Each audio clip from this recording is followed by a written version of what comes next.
Amigos televidentes, qué gusto poderlos acompañar en esta jornada. Buenos días a todos ustedes, siempre agradecidas por este espacio. Sofía, buenos días. Dianita querida, amigos, que tengan un excelente día. Qué gusto poder compartir junto a ustedes una nueva jornada de noticias. Hoy hay mucha información para compartir.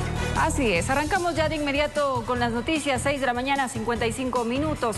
Las comparecencias por el juicio político en contra del presidente de la República, Guillermo Lasso, arrancaron, Sofía, con incidentes en la Asamblea Nacional. Así es, el exsecretario anticorrupción señaló que en el año 2022 entregó al Ejecutivo una ficha de la prevención de corrupción en Flopec, pero precisó no se revisó el contrato entre Flopec y Amazonas Tanker.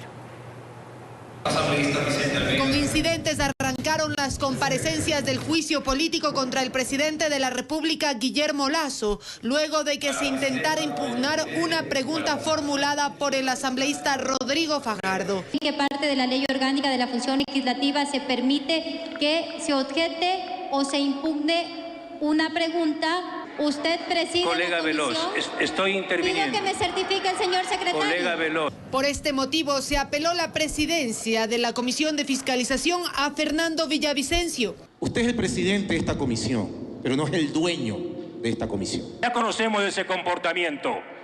Así es que yo creo que lo más valioso de este día, siendo condescendiente con esta Asamblea Nacional, es votar a favor de mi apelación. Conduzca la sesión, colega Ana Belén Cordero. De los 4 convocados para la jornada del martes asistieron solo 2, entre ellos Luis Verde Soto, exsecretario anticorrupción, quien informó que en el año 2022 presentó fichas de prevención de corrupción, entre ellas de Flopec, con 20 observaciones. Discrecionalidad en la contratación con el uso de la figura del giro específico de negocio, por ejemplo, en la contratación de fletes de derivados de petróleo. Ante ello, el abogado del presidente Guillermo Lasso solicitó ciertas precisiones. Le pregunto si es que alguna de esas fichas de prevención de corrupción que entregó al presidente de la República se refería al contrato suscrito entre Flopec y Amazonas Tankers Pool, que es materia del delito de peculado que se está imputando al presidente. Es obvio, yo leí la ficha entera y en ningún caso hay una referencia precisa a ningún contrato. Son fichas de prevención de corrupción, no son fichas sobre actos de corrupción que puedan haber sido detectados. El segundo en comparecer fue el exsecretario jurídico de Presidencia, Fabián Pozo. Al presidente Guillermo Lasso injustamente se le acusa de peculado en Flopec por un contrato firmado en el año 2018 bajo otra presidencia, renovado en 2020 bajo otra presidencia, que su propio gobierno denunció, sobre el que aplicó correcciones conforme los informes de la Contraloría en el año 2020 y generó utilidades de más de 180 millones de dólares en una empresa que venía generando pérdidas. Informó Valeria Navarro. Diferentes reacciones genera el anuncio que habría efectuado el presidente de la República, Guillermo Lasso, en un medio de comunicación internacional de disolver la Asamblea Nacional si quieren destituirlo. Esto sería en respuesta al proceso de juicio político que se tramite en su contra. Una publicación del medio de comunicación Financial Times con el titular presidente de Ecuador propone disolver al Congreso si intentan destituirlo. Esto tras una entrevista que habría otorgado Guillermo Lasso. Trae nuevamente a la palestra política la posibilidad de la muerte cruzada. Virgilio Saquicela, titular de la Asamblea Nacional, fue uno de los primeros en reaccionar. Lo hizo de forma crítica. Se dice que supuestamente se ha obstaculizado el plan de desarrollo nacional, eso lo dijo el jefe de Estado hace días en un medio de comunicación, y que esa sería la causa para aplicar una muerte cruzada o disolución de la Asamblea Nacional.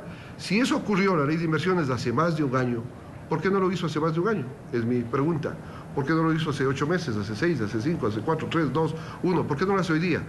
Y se dice que lo haría, no sé, en las horas del juicio político. Para Saquicela en este punto sería extemporáneo. ¿Eso sería ilegal entonces? Bueno, más allá de ilegal sería inconstitucional, porque no se está aplicando expresamente lo que dice la norma constitucional. ¿Podría dramatizar aún más la situación política? Lo que queremos nosotros es sostener de que estamos dentro del marco democrático y constitucional, sujetos a un juicio político. ¿Y esa designación, presidente, de nuevas autoridades en el legislativo sería negociable como para que no dar paso al juicio político precisamente? Yo soy un hombre de derecho. Aplicaremos estrictamente lo que diga nuestra conciencia y nuestro conocimiento respecto de lo que sea el juicio político. Yo no me presto para ese tipo de negociaciones. Muerte cruzada que para los analistas políticos, Mauricio Alarcón y Fausto Camacho, el remedio podría resultar peor que la enfermedad.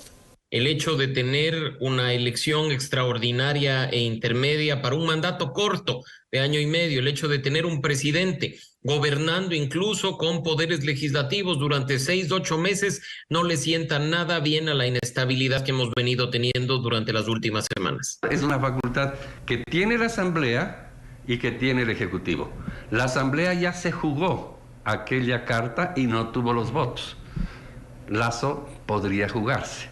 Pero quien piensa en lo que necesita el pueblo ecuatoriano debería ser la reflexión que haríamos todos. Proceso de juicio político a Lazo que trae más de una incertidumbre, informó Héctor Romero. La Fiscalía General del Estado señaló que desde abril de 2019 hasta la fecha ha sido objeto de hostigamiento por parte de asambleístas del correísmo. En un comunicado, la institución indica que bajo requerimientos de información se ha intentado activar juicios políticos con la presunta causal de incumplimiento de funciones y así asegurar la impunidad. Se señala como ejemplo el caso Sobornos del 2012-2016. Incluso se denuncia que se han entrometido en la vida personal de la fiscal Diana Salazar. Del 2018 al 2022, las garantías jurisdiccionales pasaron de 6.927 a 21.603, lo que refleja que existe un abuso en su aplicación, de acuerdo a Iván Saquicela, presidente de la Corte Nacional de Justicia. Recordemos que algunos de los beneficiarios fueron cabecillas de bandas delincuenciales.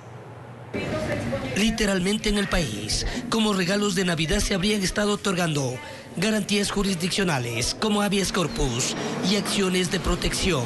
La acción de habeas corpus, al año 2018 habían 905 causas.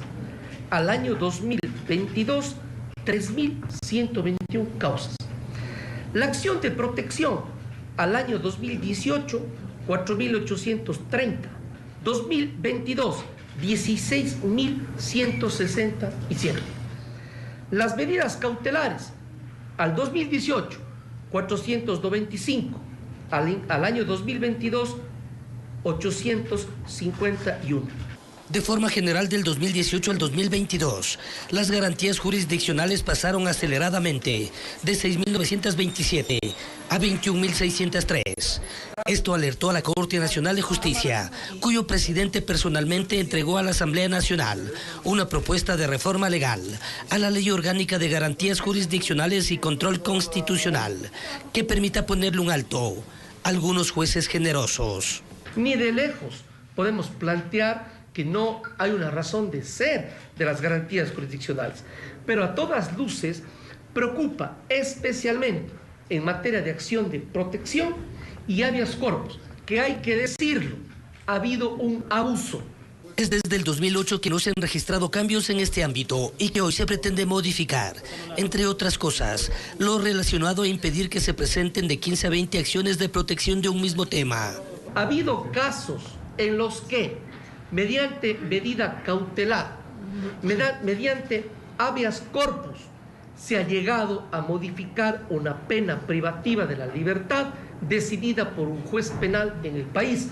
También ha sucedido que por atención médica se les otorgue la libertad a personas sentenciadas a pena, en condena ejecutoriada, se les concede la libertad. La propuesta es que no se puede conceder la libertad, sino que tiene que haber la atención de salud. El legislativo comprometiendo su apoyo. Lo ponemos en consideración del CAL esta misma semana con un informe de la UTR. Estuvieron presentes los ministros de Gobierno, del Interior y secretario jurídico de la Presidencia, entre otras autoridades, informó Héctor Romero. Y el gobierno rechaza la liberación de alias Elvi. Un juez de Quinindé le otorgó medidas sustitutivas a quien sería el presunto cabecilla de un grupo criminal armado. El Consejo de la Judicatura decidió suspender al magistrado. Se trata de alias Elvi, ciudadano colombiano, quien por orden de un juez de Quinindé fue puesto en libertad con medidas sustitutivas. No estuvo ni 24 horas tras las rejas. Indica que el procedimiento sean notificados los defensores públicos 72 horas antes. Según las investigaciones, Elvi sería uno de los responsables de la matanza en el puerto de Esmeraldas, que dejó como saldo 9 acribillados. Además, supuesto cabecilla de un grupo criminal y quien tendría nexos con un grupo irregular armado de Colombia. Desde el Consejo de la Judicatura se decidió suspender por un plazo máximo de 3 meses al juez de la Unidad Judicial Multicompetente, por lo que el servidor no recibirá remuneración alguna. Se instruyó a la Dirección Provincial de Esmeraldas que, respetando los principios de independencia judicial, inicie con el correspondiente procedimiento disciplinario contra el juez. El gobierno, por su parte, rechaza esta clase de decisiones judiciales. No miramos de contexto, pese a que tiene una boleta de detención por porte de armas y que le costó a Fuerzas Armadas y Policía hacer un operativo para poder lograr su captura. Informó Marilyn Jaramillo. Y en otro tema, amigos, la Comisión de Derecho de Trabajo de la Asamblea Nacional analiza el cronograma para empezar a tratar el proyecto de ley de seguridad social y la ley del Banco Ecuatoriano de Seguridad Social. Este proyecto normativo llega tras una iniciativa ciudadana. De acuerdo a la iniciativa popular normativa, el Parlamento tiene 180 días para aprobarlo, para que pase a conocimiento del Ejecutivo y el Ejecutivo se pronuncie. ¿Qué pone esta reforma? 4 cosas. Modificar el Consejo Directivo del IES, en vez de que existan 3 miembros, existan 5. ¿Por qué son necesarias estas reformas? Porque primero que seguro, como usted conoce, tiene una enorme crisis que de no hacer los colectivos puede llegar a colapsar. Y entonces nosotros decimos, antes que se dé un episodio como esos, que sean entonces los dueños de las aportaciones, que son los afiliados, los que se pongan al frente de una reforma para hacer un giro de 180 grados en el manejo del IES, para cuidar los recursos y para cuidar las prestaciones. El actual Consejo de Participación Ciudadana y Control Social recibió a los consejeros electos de este mismo organismo, quienes deberán posesionarse el próximo 14 de mayo. Esta reunión fue calificada como de transición. En la misma se acordaron 11 puntos a tratar en el periodo restante. Presentes en el pleno de la institución estuvieron varias de las autoridades del actual Consejo de Participación Ciudadana y Control Social, asesores de cada funcionario, así como de los consejeros electos. Hoy lo que hemos hecho es marcar la hoja de ruta. Ya tenemos un avance. El día jueves de esta semana estamos iniciando con una primera área que es la que se va a trabajar. Transición que constará de 11 puntos. El último de esos relacionado a los procesos de designación de autoridades. Estamos contrarreloj queriendo impulsar algunos otros procesos de designación que tenemos que dejarlos, poniéndolos al concurso, o sea, abriéndolos para que la ciudadanía se postule y puedan avanzar. Si bien los consejeros entrantes están conformes con este proceso de transición, aseguran que todo debe revisarse nuevamente. Ellos son los consejeros en este momento, nosotros estamos a partir del 14 de mayo, habría que verificar los estados, si no ha sido viciado, si está de buena manera, si se ha llevado de una manera responsable, y si es así, tiene que continuar. Por supuesto que sí, si es que no, tendríamos que verlo en pleno y tomar las medidas adecuadas. Entre los procesos que se mantienen en marcha están para la designación del Contralor, Consejo Nacional Electoral y Tribunal Contencioso Electoral. Informó Javier Rosero. Y este martes inició la audiencia por el caso de la consulta popular del Yasuní. La Corte deberá resolver si la pregunta presentada por el colectivo Yasunidos es o no constitucional. Durante la diligencia, los abogados de la Presidencia de la República plantearon el archivo de la iniciativa de consulta popular. De otra parte, el representante de Yasunidos explicó que el aporte petrolero del bloque 43 es mínimo, por lo que debería el país entrar en una etapa de transición energética. También Abicus Curiae señalaron que el petróleo debe quedarse bajo tierra. Y el equipo médico del presidente Guillermo Lasso dio a conocer que el mandatario se encuentra hospitalizado y estable. Aseguraron que podría recibir el alta en las próximas 72 horas en el Hospital Militar de Quito, donde permanece desde el sábado pasado debido a una infección en las vías urinarias. Una vez superada la fase aguda de la infección, el señor presidente de la República fue dado de alta de la unidad de cuidados intensivos. Este momento se encuentra estable, hospitalizado en esta casa de salud. Al momento se encuentra recibiendo tratamiento intravenoso, antibióticos, motivo por el cual está controlada la infección y posiblemente será dado del alta de aquí del hospital en las próximas 72 horas. Gracias por continuar en nuestra sintonía, amigos televidentes. Nosotros seguimos informando y por supuesto dándoles a conocer el trabajo que realiza militares y policía, precisamente un operativo de seguridad en el sector de San Roque. Nuestra compañera Priscila Cadena se encuentra en el lugar y nos tiene detalles de este operativo que sin duda alguna es necesario y deben ser continuos. Priscila, muy buenos días. Cuéntanos cómo avanza este operativo entre las Fuerzas Armadas, la Policía Nacional y cómo lo recibe también la ciudadanía. Adelante. Gracias, Diana. Amigos, buenos días. Así es, estamos en el sector de San Roque, centro de Quito, específicamente en la calle Cumandá. Hasta aquí se ha desplegado pues un operativo interinstitucional de militares, policías y también funcionarios del municipio capitalino. Tú ya lo decías, es importante que se realicen estos controles, sobre todo para brindar seguridad a quienes trabajan y viven, sobre todo porque se han registrado últimamente pues varios hechos delictivos y sobre todo también la venta de droga, que es una de las problemáticas aquí en San Roque. Vemos ya en las imágenes, pues se ha desplegado los uniformados, lo que están haciendo es revisar a las personas que tienen alguna actitud sospechosa. También se ha logrado decomisar armas blancas, algunas sustancias sujetas a fiscalización, y por eso es importante conocer pues cómo avanza también estas operaciones que realiza las Fuerzas Armadas. Teniente Coronel Patricio Vargas también está en la cuadra siguiente y a esta hora nos acompaña el Teniente también Coronel José Núñez, comandante del batallón 37. Muy buenos días. Bueno, ¿cómo avanza estos controles, sobre todo por pedido de la ciudadanía? Ustedes han salido a las calles, sobre todo para brindar seguridad. Buenos días. Sí, la Brigada de Infantería número 13 con su unidad BIMO 37 estamos realizando actividades propiamente de las Fuerzas Armadas con el control de armas, municiones y explosivos en este día en el lugar de San Roque. ¿Cuáles son estas novedades que ustedes han encontrado hasta el momento? Veíamos que lo que se hace es esta revisión, ¿no?, a los ciudadanos, sobre todo porque pues según las tareas investigativas, aquí también portan algún tipo de armas blancas, armas de fuego. Sí, se ha requisado a armas blancas y sustancias sujetas a fiscalización. ¿Estos operativos van a ser continuos, permanentes, acá en la ciudad capital? Claro que sí, estas operaciones que estamos realizando hemos coordinado conjuntamente con otras instituciones del Estado, como también municipales, para coadyuvar a la seguridad ciudadana. ¿Cuál es la problemática, por ejemplo, acá en el sector de San Roque? Es un sector bastante comercial, se encuentra muy cerca del mercado, tiene también las ventas informales, que ya es competencia del municipio capitalino, pues sin embargo es importante su presencia. Sí, como Fuerzas Armadas estamos prestos para coadyuvar en la seguridad ciudadana y en este caso, en este sector de San Roque, que tiene altos índices delincuenciales, con la presencia militar y con nuestras actividades reduciremos la presencia delictiva en este sector. ¿Cuál es la información que ustedes tienen acerca también de la problemática acá en el sector y sobre todo los uniformados que están colaborando en estas operaciones?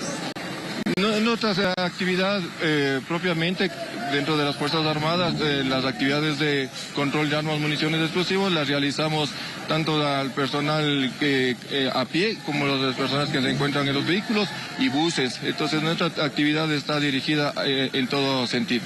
Ok, bien, muchísimas gracias al Teniente Coronel José Núñez, comandante del batallón 37 de las Fuerzas Armadas. Veíamos en las imágenes lo que se está haciendo pues desde esta requisa a personas que tienen alguna actitud sospechosa y sobre todo avanza controles también que son interinstitucionales acá en el sector de San Roque, centro de Quito, por pedido de los propios vecinos y quienes trabajan acá en este sector. Nosotros nos vamos a mantener en el punto para llevarles toda la información de cómo avanza pues estos controles. Esta es la información, Diana, seguimos contigo. Buenos días. Priscila, muchísimas gracias. Haremos contacto contigo más adelante. Qué importante estos operativos, que continúen, que se vea la presencia de la fuerza pública, de las Fuerzas Armadas en nuestras calles. Los ciudadanos necesitamos seguridad y que estas acciones sean continuas. Adelante, Sofía. Sí, Dianita, y ahora les contamos que la actualización del sistema informático del Centro de Control de las Fuerzas Armadas provocó un atraso en la entrega de permisos del porte de armas para los ganaderos desde agosto del año pasado. El capitán Mario Bonilla explicó que desde enero iniciaron la clasificación del 50% de las 700 solicitudes. Si te das cuenta, en el interior del cañón tiene... Antes de la promulgación del nuevo decreto ejecutivo que faculta el porte de armas para civiles, desde agosto los ganaderos lograron la consecución de un grito desesperado contra el abigeato. Sin embargo, el proceso no estuvo exento de líos informáticos. El problema se basó, tuvimos 4 meses de desfase por los problemas del sistema que lleva la Fuerza de Comando Conjunto de las Fuerzas Armadas. En el Centro de Control de Armas de Guaya, Santa Elena y Galápagos, explican que hubo una coincidencia en las fechas. Actualizaban la plataforma y no había poder humano ni tecnológico. Trabajando desde el año pasado y efectivamente hubo un retraso por la actualización de los servidores que se adquirieron en Quito. ¿Y ya están generando los permisos? Es correcto, ya hemos venido trabajando y tomando las que estaban retrasadas para renovar los permisos. De las 700 solicitudes, ¿cuántas ya han sido concedidas? Alrededor de 372.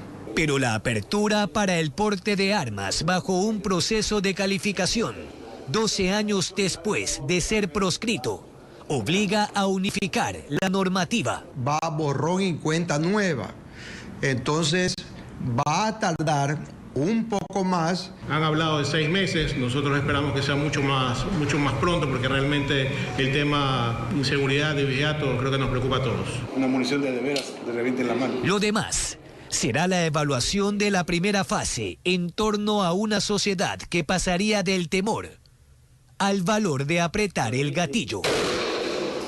Con cámara de Javier García, informó Jorge Escobar. Y continúan los operativos de control en Guayaquil. Las acciones encabezadas por el gobernador del Guayas han logrado la captura de más de 500 sospechosos durante estos primeros 15 días del estado de excepción.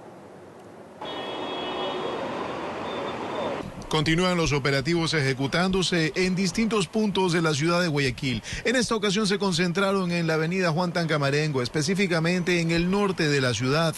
Aquí empezaron con la revisión de los vehículos, los conductores y demás. Tratan de reducir los índices delictivos. Ya da cifras el gobernador del Guayas, Francesco Tabaqui. Estamos haciendo en 12 otros puntos de la ciudad y siguen durante todo el día y toda la noche, hasta el amanecer, y luego vienen los siguientes turnos. Porque la idea es poder hacer un control extensivo de todo lo que está ocurriendo con la inseguridad.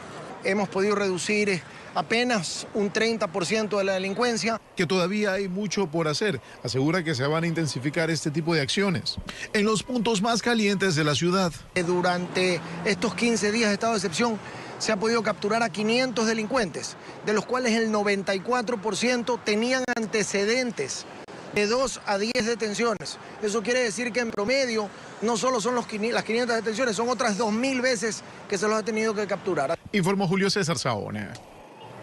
Las instalaciones de la Policía Judicial del Cantón Daule fueron el objetivo de sujetos desconocidos quienes perpetraron un atentado con explosivo, generando daños a la estructura y a la propiedad privada. El oramen que quedó sobre la acera demuestra la fuerza de la carga explosiva. Se trata del ingreso hasta las dependencias de la Policía Judicial en el Cantón Daule, sitio hasta el cual llegaron sujetos desconocidos para arrojar el artefacto. La puerta de metal también se vio afectada por las esquirlas que salieron disparadas en el momento de la detonación. El poder de la carga hizo que atravesaran el pesado metal que cubre la entrada. Se produce la explosión de un artefacto en los exteriores de la Policía Judicial de aquí del Cantón. Según el reporte policial, el suceso se registró alrededor de la 1:30 en la madrugada de este martes. En el cual, producto de esta explosión, destruyen la puerta en su parte exterior, así como también la ventana de un vehículo que se encontraba en la parte externa de las instalaciones de Policía Judicial. ninguna persona herida, nada. Las instalaciones de la Policía Judicial están ubicadas en el sector Patria Nueva de la capital arrocera. Moradores de la zona aseguran que el estruendo provocado les hizo perder el sueño, pero evitaron mayores declaraciones por temor a represalias. Hasta el momento se investiga qué tipo de explosivo es el que utilizaron para el cometimiento de este atentado. Informó José Morales.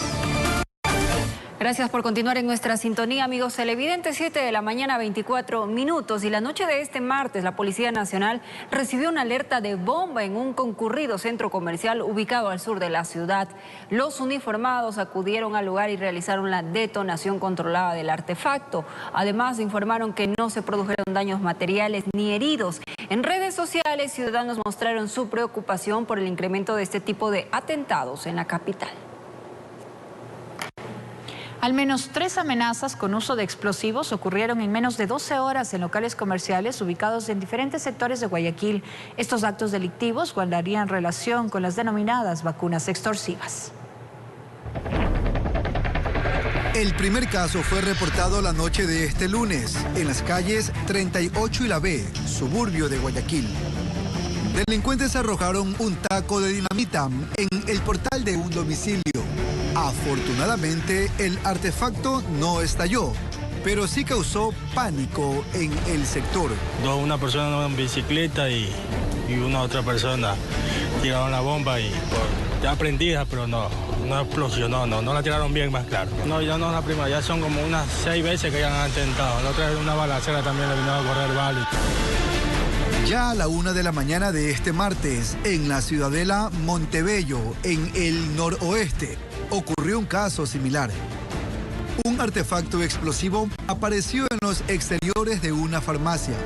Según propietarios de otros negocios, los responsables dejaron además panfletos con amenazas. La mayoría de los días vienen a sorprender aquí con esa cuestión de que traen unos panfletos y no dejan trabajar a nadie. Todo el mundo está cerrando los negocios por esta situación.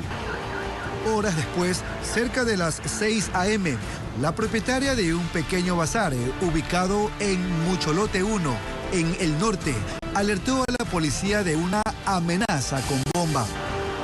La perjudicada denunció que está siendo víctima de extorsión.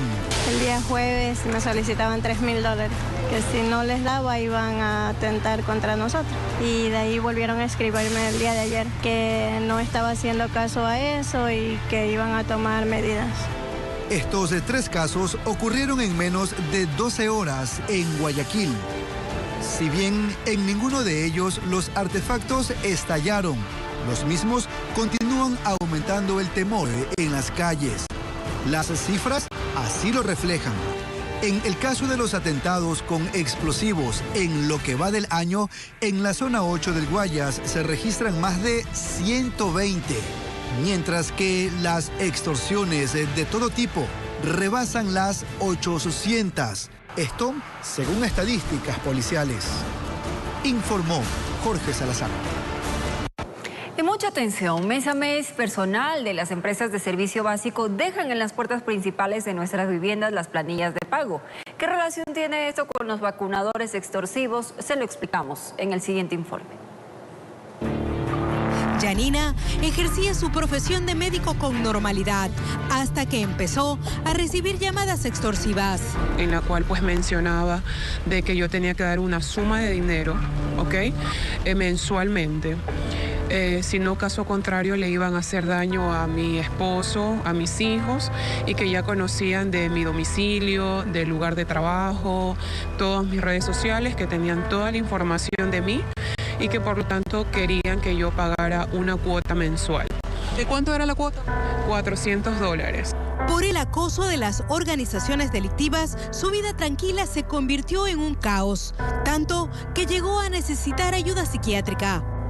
Estuve con medicina por algunos meses porque caí en un estado de depresión, de ansiedad, de paranoia más que nada.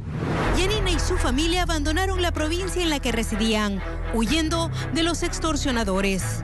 Me seguían enviando mensajes a mí y siempre se metían primero con la parte profesional, como que dígame, quiero una consulta, necesito que me atendieran, pero a la larga eran estas personas que trataban de intimidarme a mí y a mi familia. Siente que no tuvo respaldo por parte de las autoridades. En fiscalía lo único que me dijo el agente, y por vía telefónica, me dijo que estos casos son muy comunes y que yo era una más de la lista. O sea, que yo misma más o menos tomara las medidas de precaución. Pero ¿cómo hacen los vacunadores extorsivos para conseguir nuestros datos personales con tanta facilidad? Sorpréndase, las empresas de servicios básicos se lo facilitan. ¿Cómo? Dejando en las puertas de nuestros hogares las facturas, que pueden ser leídas y robadas por cualquiera. En estos documentos constan, a más de sus nombres y lugar de residencia, su número de cédula, su celular y su cuenta de mail. Pero ¿por qué es necesario que se divulgue esta información confidencial para cobrar las planillas? Porque son documentos validados por el SRI, son documentos homologados, en el cual toda esta data debe estar en el documento así aprobado. Como correo electrónico, como celular, cédula, tal como indica, porque es un documento tributariamente hablando, validado ya por el ente SRI. ¿Saben que esa información la pueden utilizar los vacunadores extorsivos? Así es, correcto. Sobre aquello se están tomando correctivos o actualizaciones para ver de qué forma podemos nosotros mejorar esta situación. El problema es que con estos datos se puede encontrar en Internet más detalles sobre usted, como información personal, profesional y financiera. Y es así como los antisociales perfilan a sus víctimas. Empecemos a autoprotegernos. En este caso, la recomendación es requerir a la empresa pública que solo nos haga llegar la planilla a nuestro correo electrónico, evitando las facturas físicas a domicilio. Informó Maite Morán.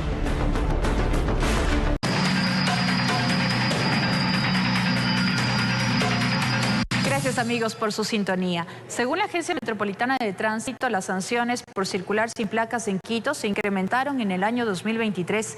Esta cifra preocupa a expertos en seguridad, pues aseguran que la mayor cantidad de delitos se cometen en vehículos sin identificación o con documentos adulterados. ¿Cómo atacar esta problemática? ¿Es necesario endurecer la normativa? Enseguida se lo contamos.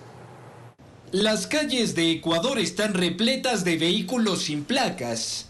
Y en medio de una creciente ola de inseguridad, expertos creen imprescindible identificar a autos y motocicletas. Las autoridades realmente deben reconocer claramente cuáles son los vehículos que cometen infracciones y que cometen delitos. Yo creo que en esa línea hay que avanzar, no solamente por violencia y delincuencia, sino por control en el tránsito. En Quito, por ejemplo, las sanciones por circular sin placas se han incrementado de manera significativa. En lo que va del año de enero, febrero, marzo, tenemos registrados hasta el momento 750 citaciones a conductores que no han portado las placas.